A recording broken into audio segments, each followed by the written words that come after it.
environment. They're not endangered in any way. They're free to open up and to talk about their grief and loss. And the other thing is they form friendships, and they will remain friends with some of the people they've met there.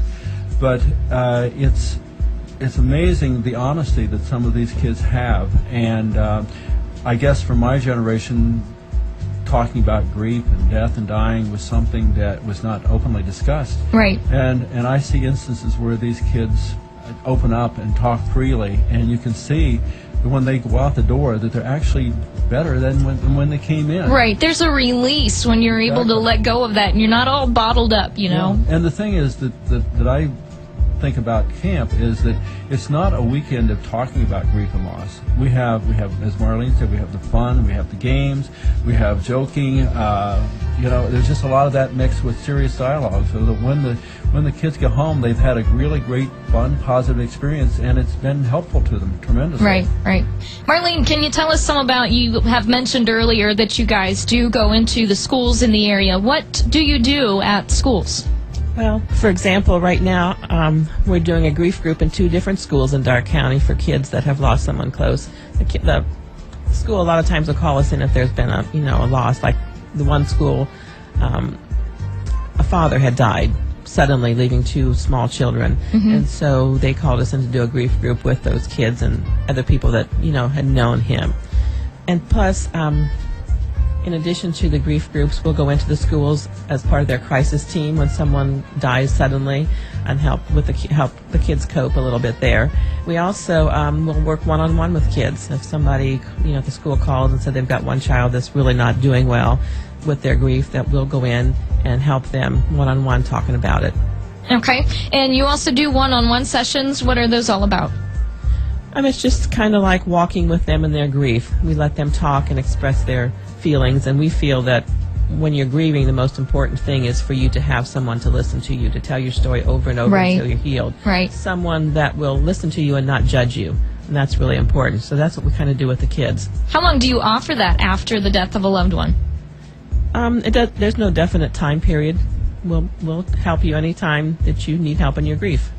That's awesome. Well, I'm talking to Marlene and Larry from State of the Heart Care.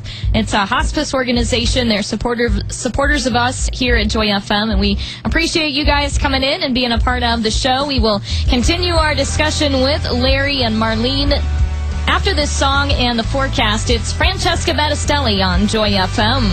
It is 7:23. I'm Naomi Miller. In the studio with me are 2 individuals from State of the Heart Care, and we are talking to them about kids and grief, dealing with that. Marlene is the bereavement specialist. Larry is the coordinator for promotion and development at State of the Heart. Marlene, we've been talking some about Camp Bearable and how that's offered for kids. When is this camp? And I hear you are still taking registrations. Yes, this year's camp is July 23rd to the 25th.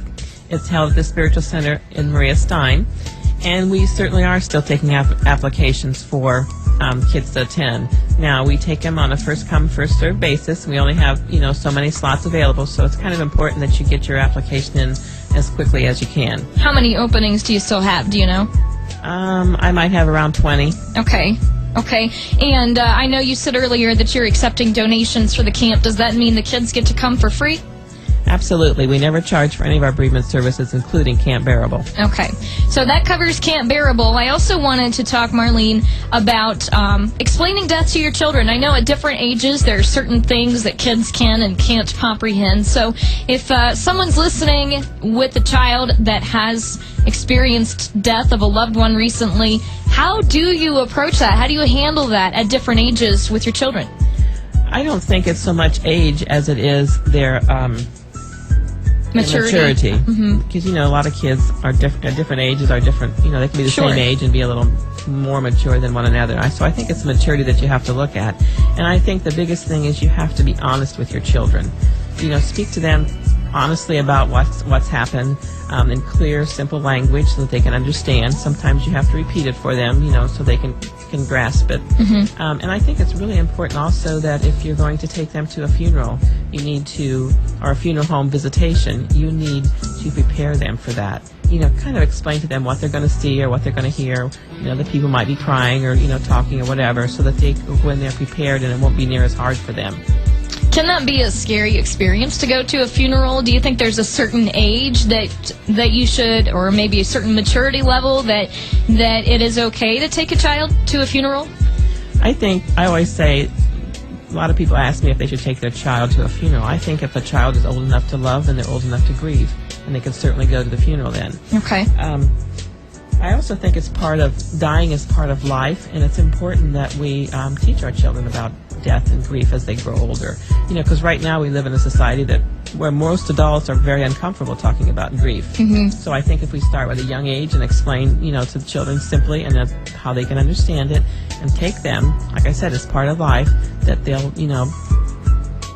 be able to talk more about it and deal better with it when they're adults. Right, well, you're absolutely right. I mean, adults in our culture, we don't like to talk about this topic, and then it's something that kids are just afraid of because kids are scared of the unknown. And death is as much a part of life as birth is, and everything else that you go through in your life is all a part of that cycle. And I think when it's explained that way to kids, and that death is a part of life, and that it's okay to miss that person.